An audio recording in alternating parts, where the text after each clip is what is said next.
Well, we're joined now from Oxford by Johnbosco Nwogbo, lead campaigner at We Own It, which campaigns against privatisation. So, very good morning to you. I imagine, given that your group does campaign against privatisation, that you welcome the fact that the government is going to take over the services of TransPennine Express. We do, and thank you very much, Anna, for having us. For the last number of months, we and tens of thousands of We Own It supporters, and of course, people who campaign from other trade unions and organizations as well, have been demanding that Mark Harper make the decision to take TransPennine Express back into public ownership because of the catalogue, really, of failures that we've seen along those lines. And it's really good news that the Secretary of State has now made the decision to take that line into public ownership. It's the right decision for passengers. It's the right decision for the public purse.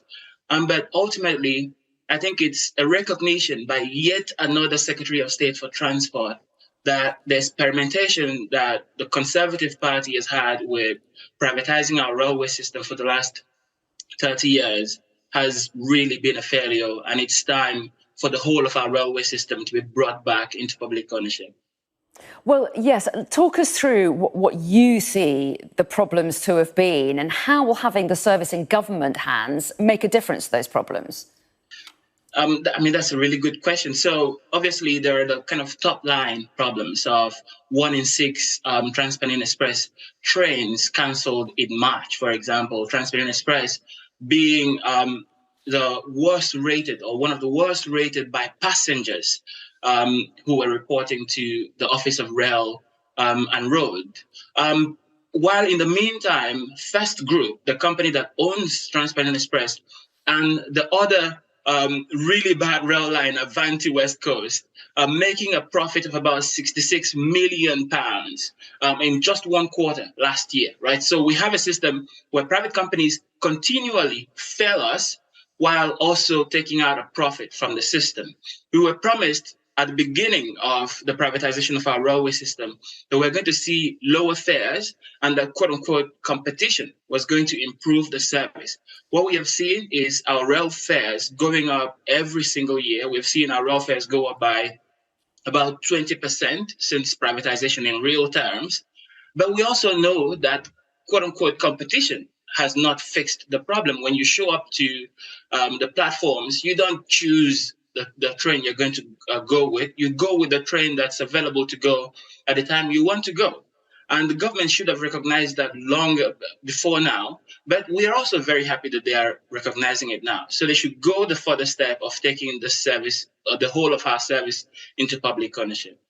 Well, First Group have said that they're disappointed by the government's decision, haven't they? They say they've worked very hard to improve services. They've talked about recruiting and training more drivers than ever before, and they believe that services were improving.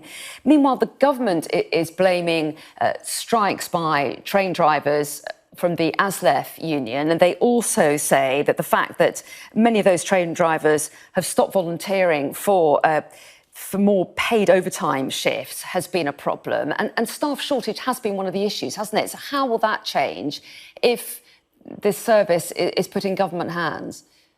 So I think that there is an important point to be made there about staff shortages, and that's really important. But I think at the heart of that problem is the short-termist view to the dealing with our railway system that privatization has brought along. It's essentially prioritized short-term kind of service improvements for long-term problems down the line, right? So in effect, if we have this service in public hands, it makes it easy for us not just to plan for the amount of railway staff that we need in the long term. It also allows us to use our railway system to deal with the climate crisis, which we know is something we have to deal with in the mid to long term. Obviously, we have to deal with it already at this moment, but it's important to have a system that we can work with in the long term. And the private companies have failed to do that. These problems have been there even on days when there were no strikes. So the strikes are not really an excuse. And you cannot blame workers for wanting to take their free time, no longer give away their free time to private companies. They should have planned carefully. They did not. Now, the government, whose only incentive, remember, in running the railway system is the public good. And given the results of the last election, they have a really important interest now, given that the public is judging them on the quality of our public services, to deal with this problem in a long-term, far-sighted way, in a way that puts people before the profits of private companies. And that far-sighted way, in your view, is just lots more government investment. You just want the government to spend more money, do you? Not just government investment. Obviously, government investment is absolutely important. We are investing less in our railway system than other countries across Europe. So that's really important. But I think part of it is also reinvesting the profits that is going out in right now to pockets of shareholders. As I mentioned, First Group took out £66 million in 1 quarter last year. That's money that could have been put back into the system and made to work for people and not profit, right? So it's quite important that we keep in mind that a lot of the money that would be going out in profits will now be reinvested into improving the service for people. OK, well, Johnbosco Nwogbo, we really appreciate your time this morning. Thanks so much for talking to us. Thank you.